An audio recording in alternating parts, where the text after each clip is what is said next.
हिंदू धर्म में तुलसी के पौधे को बहुत ही पवित्र पौधा माना जाता है। इस पौधे में साक्षात भगवान विष्णु और लक्ष्मी का वास होता है।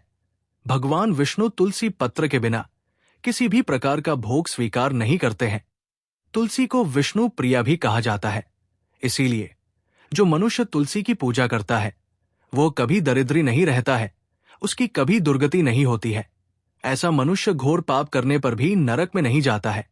तुलसी को मात्र जल देने से क्या फल मिलता है, आइए जानते हैं इस महान कथा के माध्यम से। एक बार देवी सत्यभामा भगवान श्री कृष्ण से पूछती हैं, स्वामी आप तो तीनों लोकों के स्वामी हैं, फिर भी आप इस तुलसी के पौधे की पूजा क्यों करते हैं? इसे नित्य जल क्यों चढ़ाते हैं? मैं इस पौधे को जल चढ़ाने का महत्व जानना चाहती हूं। तब भगवान श्री कृष्ण कहते हैं, हे देवी सत्यभामा, तुलसी साक्षात लक्ष्मी का ही रूप है। इसकी नित्य पूजा करने के करोड़ों फायदे दे हैं। इसे जल चढ़ाने मात्र से ही मनुष्य के करोड़ों पाप नष्ट हो जाते हैं। तुलसी को जल देने का महत्व बताने से पहले मैं तुम्हें एक अत्यंत प्राचीन कथा सुनाता हूं। इस कथा के माध्यम से तुम्हें तुम्हारे सारे प्रश्नों के उत्तर मिल जाएंगे, इसीलिए तुम इस कथा को ध्यान से सुनो। श्री कृष्ण कहते हैं, हे देवी, जो भी मनुष्य केवल इस कथा का श्रवण कर लेता है उसे 100 वर्षों तक तुलसी को जल देने का फल प्राप्त होता है। देवी सत्यभामा कहती है, हे प्रभु, मैं इस कथा को अवश्य सुनना चाहती हूं। आप मुझे वो कथा सुनाइए, मैं इसे पूरे ध्यान से सुनूंगी। तब भगवान श्री कृष्ण देवी सत्यभामा को तुलसी को जल देने के महात्म की कथा सुनाते हैं। हे देवी सत्यभामा, इस विषय में एक प्राचीन इतिहास है जो बहुत ही उत्तम और पुण्य फल प्रदान करने वाला है। पूर्वकाल की बात है, अवंतीपुरी में धनेश्वर नाम का ब्राह्मण रहता था। वो जन्म से तो ब्राह्मण था, किंतु वो कर्म से भ्रष्ट कपटी बुद्धि वाला, कंबल तथा चमड़ा आदि बेचकर धन कमाने वाला तथा अत्यधिक झूठ बोलने वाला था। उसका मन हमेशा बुरे काम करने में लगा रहता था। वो चोरी, वेश्या, गमन तथा जुए में आसक्त रहता था। उसने अपने जीवन में कभी पुण्य के काम नहीं किए, शास्त्रों का अध्ययन नहीं किया, पूजा पाठ भी नहीं किया। सदैव अपना मन दूसरों के धन पर लगाकर रहता था। वो दिन में धन कमाता और रात्रि में वेश्याओं के साथ रात बिताता था। इस प्रकार से वो अत्यंत पापी धनेश्वर ब्राह्मण अपना जीवन केवल पाप करने में व्यतीत करता था। उसने अपने मुख से कभी भगवान विष्णु का नाम भी नहीं लिया और ना कभी देवी देवताओं का पूजन किया। इस प्रकार से पाप करते हुए उसे अनेक वर्ष बीत गए। फिर वो धनेश्वर ब्राह्मण खरीदी बिक्री करने के लिए माहिष्मतीपुरी में जा पहुंचता है। उस नगर के पास से नर्मदा नदी बहती है। उस स्थान पर उस नदी में स्नान करने के लिए दूर दूर से लोग आया करते हैं। फिर वो ब्राह्मण उसी नदी के किनारे के एक आश्रम में ठहरता है। उस आश्रम में अनेक विद्वान ब्राह्मण पुराणों का पठन तथा भगवान विष्णु की स्तुति में मग्न रहते थे। वो पाखंडी धनेश भी ढोंग करता हुआ वहीं पर उनके साथ रुक गया। उन विद्वान ब्राह्मणों के साथ रहकर उसे भी श्री हरि विष्णु के नाम सुनने का अवसर मिलता था। वो उस स्थान पर 1 महीने तक रुका। फिर वहां पर आए लोगों ने गायों का पूजन करके ब्राह्मणों को भोजन कराया, तो उस पापी ब्राह्मण ने भी उनके साथ बैठकर भोजन किया और भगवान का प्रसाद ग्रहण किया। वहीं पर उस आश्रम में एक तुलसी का पौधा था। वो ब्राह्मण जाने अनजाने में ही उस तुलसी के पौधे में पानी डालता था। उसके मन में कोई विचार नहीं था कि वो क्या कर रहा है। वो रोज सुबह उठकर पात्र में पानी लेकर तुलसी के पौधे में डालता रहता था। फिर एक दिन वो आश्रम में सोया हुआ था तो उस स्थान पर एक सर्प आ गया और उस सर्प ने उसे नींद में ही काट लिया। उस पापी ब्राह्मण की नींद में ही मृत्यु हो गई। सुबह जब अन्य ब्राह्मणों ने उसे बेहोश अवस्था में देखा तो उन्होंने उसके मुख में तुलसी पत्र और तुलसी का जल डाल दिया। फिर सभी ब्राह्मणों को पता चला कि उसकी मृत्यु हो गई है। उस पापी ब्राह्मण की मृत्यु के बाद उस स्थान पर यम के दूत प्रकट हुए और उसे पकड़कर यम लोक ले जाने लगे। रास्ते में जाते हुए वो ब्राह्मण विलाप करने लगा और यमदूतों से कहने लगा, हे यमदूतों, मुझे कहां ले जा रहे हो? मेरी मृत्यु किस कारण से हुई है? तब यमदूत कहने लगे, अरे दुष्ट ब्राह्मण, तूने जन्म से लेकर मृत्यु तक बहुत पाप किए हैं। तेरे पापों के कारण ही तुझे एक काले सर्प ने काट लिया और तेरी मृत्यु हो गई है। अब हम तुझे यमलोक लेकर जा रहे हैं। वहां पर यमराज तेरे पाप कर्मों का लेखा जोखा देखेंगे और निश्चित ही तुझे वे नरक में डालेंगे। फिर वो ब्राह्मण जोर जोर से विलाप करने लगा और उन यमदूतों से क्षमा याचना करने लगा, किंतु यम के दूतों को उस पर जरा सी भी दया नहीं आई और वे उसे पीटते हुए यमलोक लेकर गए। जब यम के दूत उस ब्राह्मण को लेकर यमराज के सामने पहुंच गए तो यमराज के पास बैठे हुए चित्रगुप्त ने उस ब्राह्मण के जन्म से लेकर मृत्यु तक के कर्मों का लेखा जोखा निकाला और यमराज से कहने लगे हैं, महाराज, इस ब्राह्मण ने तो बचपन से लेकर मृत्यु तक पाप ही पाप किए हैं। इसने कोई पुण्य का काम नहीं किया है। ये तो मूर्तिमान पाप ही है। इसे कल्प भर के लिए नरक में डाल दिया जाए। फिर यमराज कहते हैं, हे दूत, जीवन भर पाप करने वाले इस दुष्ट ब्राह्मण को उठाकर ले जाओ और इसे कुंभी पाक नामक नरक में डाल दो।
नहीं है, क्योंकि इस ब्राह्मण के द्वारा अनजाने में ही ऐसा कर्म हो गया है जो नरक का नाश करने वाला है।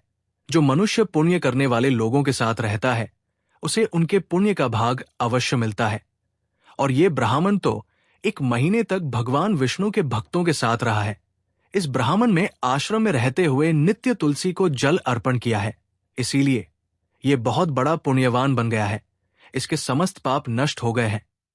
ये ब्राह्मण अब विश्व लोक जाने का अधिकार बन गया है। इस ब्राह्मण ने अनजाने में ही इतना पुण्य कमाया है जो जन जन मांतर में मनुष्यों को प्राप्त नहीं होता है। इसीलिए आप इसे नरक में ना पकाओ। इस ब्राह्मण के पापों के लिए इसे केवल इतना दंड दो, इसे नरक लोक का दर्शन कराओ।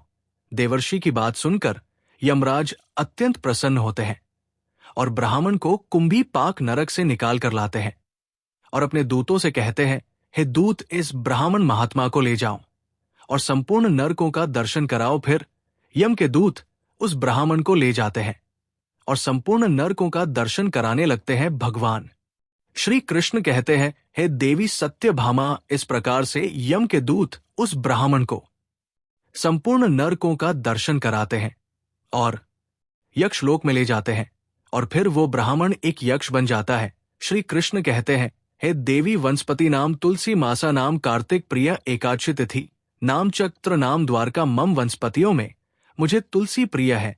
मास में कार्तिक मास तिथि में एकादशी और क्षेत्र में मुझे द्वारका प्रिय है। इसीलिए जो मनुष्य नित्य तुलसी की पूजा करता है, तुलसी को जल देता है, वो मुझे सबसे अधिक प्रिय है उस मनुष्य की कभी दुर्गति नहीं होती है, वो कभी नरक में नहीं गिरता है। जिन घरों में तुलसी का पौधा सदैव ही हरा भरा रहता है, उस घर में सुख शांति और समृद्धि बनी रहती है। भगवान विष्णु की पूजा में और उन्हें चढ़ाए जाने वाले भोग में तुलसी के पत्र अवश्य होने चाहिए, क्योंकि तुलसी पत्र के बिना भगवान विष्णु किसी भी प्रकार का भोग स्वीकार नहीं करते हैं। इसीलिए प्रत्येक घर में तुलसी का पौधा अवश्य होना चाहिए। अगर आपके घर में तुलसी है तो सुख शांति और समृद्धि के लिए तुलसी को चुनरी अवश्य चढ़ा चाहिए। हमेशा ध्यान रहे कि तुलसी का पौधा चुनरी के बिना अधूरा होता है। तुलसी केवल एक पौधा नहीं है, बल्कि वह देवी है, विष्णु पत्नी है। इसीलिए तुलसी को चुनरी अवश्य ही चढ़ा चाहिए। इससे पति पत्नी में प्रेम और विश्वास बढ़ता है। घर में रहने वाली महिलाएं सदा सुहागिन और सौभाग्यशाली रहती है। तुलसी का विवाह भी अवश्य करना चाहिए। इससे मनुष्य के सभी दुखों का अंत होता है और सांसारिक जीवन सुखमय बीतता है। तुलसी के पौधे के पास अपने मुख से अपशब्द नहीं बोलने चाहिए। तुलसी के पास भूल से भी जूते चप्पल अथवा झाड़ू पोंछा नहीं रखना चाहिए। इसे पाप माना गया है। जहां पर तुलसी का पौधा हो, उस स्थान के आसपास थूकने से घोर अनर्थ होता है। तुलसी के पास जल से भरा हुआ पात्र भी नहीं रखना चाहिए। तुलसी के पौधे के पास दीपक जलाने के बाद दीपक को वहां से हटा देना चाहिए, क्योंकि तुलसी के नीचे बुझा हुआ दीपक रखना अशुभ माना जाता है। जिस स्थान पर भी तुलसी का पौधा होता है, उस स्थान को हमेशा ही स्वच्छ रखना चाहिए। इसीलिए नियमित रूप से तुलसी के पौधे का पास साफ सफाई का ध्यान रखें। तुलसी के पौधे में शिवलिंग और गणेश जी की प्रतिमा नहीं रखनी चाहिए। साथ ही तुलसी के गमले में अन्य किसी भी प्रकार का पौधा भी लगाना अशुभ होता है। तुलसी के पौधे के पास कपड़े भी नहीं सुखाने चाहिए, अन्यथा कपड़ों से गंदा पानी तुलसी के पौधे पर गिर सकता है। ध्यान रहे, तुलसी के पौधे को नाखून से नहीं तोड़ना चाहिए, इससे तुलसी का अपमान होता है। यदि तुलसी के पत्ते सूख कर गिर जाते हैं तो उन्हें कचरे में नहीं फेंकना चाहिए। उन पत्तों को आप तुलसी की मिट्टी में ही दबा दें। रविवार के दिन तुलसी के पत्ते नहीं तोड़ने चाहिए और रविवार को तुलसी को जल भी नहीं चढ़ाना चाहिए। बाकी अन्य दिन नित्य बिना चुके तुलसी को सुबह जल देना चाहिए और शाम के समय एक दीपक जलाना चाहिए।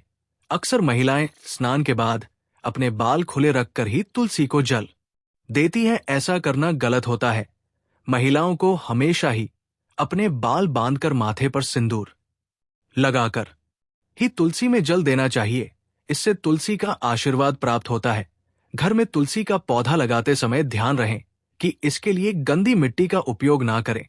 तुलसी के पौधे के लिए शमशान की अथवा गंदगी वाले स्थान की मिट्टी का कभी उपयोग नहीं करना चाहिए। इससे तुलसी मां रूठ जाती है और सूखने लगती है। तुलसी का पौधा कभी गंदे स्थान पर नहीं लगाना चाहिए, जैसे नाली अथवा बाथरूम के पास तुलसी का पौधा कभी नहीं रखना चाहिए, अन्यथा गंदा पानी तुलसी के पौधे में गिर सकता है, जो बहुत ही अशुभ माना गया है। घर में तुलसी का पौधा कभी सूखना नहीं चाहिए। शास्त्रों में ऐसी मान्यता है कि तुलसी का पौधा सूखना अकाल मृत्यु की सूचना देता है। घर में तुलसी का पौधा सूख जाए तो घर की सुख समृद्धि खत्म हो जाती है। सूखी हुई तुलसी में मां लक्ष्मी का वास नहीं होता है। शास्त्रों के अनुसार मासिक धर्म के दौरान महिलाओं को तुलसी के पौधे में पानी नहीं डालना चाहिए और तुलसी को स्पर्श करना भी वर्जित है।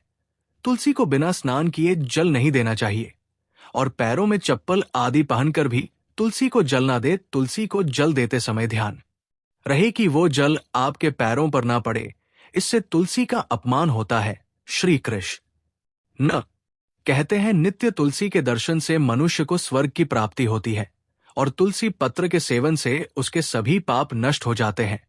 तुलसी का पौधा हमेशा ही घर के सामने लगाना चाहिए। इसे पूर्व अथवा उत्तर दिशा में लगाना सबसे अधिक शुभ होता है। तुलसी के पास मरुस्थलीय पौधे रखना बेहद अशुभ माना जाता है। ऐसे पौधों से नकारात्मक ऊर्जा निकलती है। शास्त्रों में कहा गया है, जिन पौधों से हरी भरी कलियों की उत्पत्ति ना हो, उसके स्थान पर कांटे निकलते हो तो ऐसे पौधों को तुलसी के पास कभी रखना नहीं चाहिए। शास्त्रों में केले के पौधे का विशेष महत्व बताया गया है। अगर तुलसी के पास केले का पेड़ लगा देते हैं तो कई गुना अधिक लाभ प्राप्त होंगे। केले के पेड़ में भगवान विष्णु का वास होता है। इसे तुलसी के पास लगाने से घर में सुख समृद्धि आती है। तुलसी के पौधे में शालिग्राम भी अवश्य रखना चाहिए। तुलसी के गमले में शालिग्राम रखने से तुलसी का और भी अधिक शुभ प्रभाव आपको देखने को मिलेगा। शालिग्राम भगवान विष्णु का निराकार रूप माना जाता है। ये काले रंग का पत्थर होता है जिसे विलक्षण और मूल्यवान माना गया है। इसे अगर तुलसी के गमले में रखेंगे तो आपके घर से संपूर्ण नकारात्मक ऊर्जा नष्ट हो जाएगी। घर में केवल एक ही शालिग्राम की पूजा करनी चाहिए। पुराणों में कहा गया है, भगवान विष्णु की मूर्ति से कई ज्यादा उत्तम होता है शालिग्राम की पूजा करना। शालिग्राम को चंदन लगाकर उस पर एक तुलसी का पत्ता रखना चाहिए। प्रतिदिन शालिग्राम को पंचामृत से स्नान कराना चाहिए। ऐसा करने से सभी जन्मों के पाप नष्ट होते हैं। शालिग्राम सकारात्मकता और सात्विकता का प्रतीक होता है।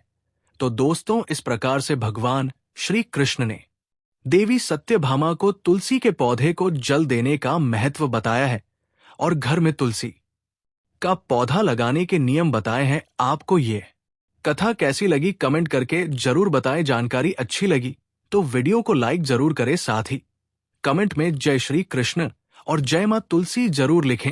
आपसे विनती है कि आप इस चैनल को सब्सक्राइब जरूर करें ताकि ऐसी ही आध्यात्मिक जानकारी आपको प्राप्त हो। आप सभी का धन्यवाद।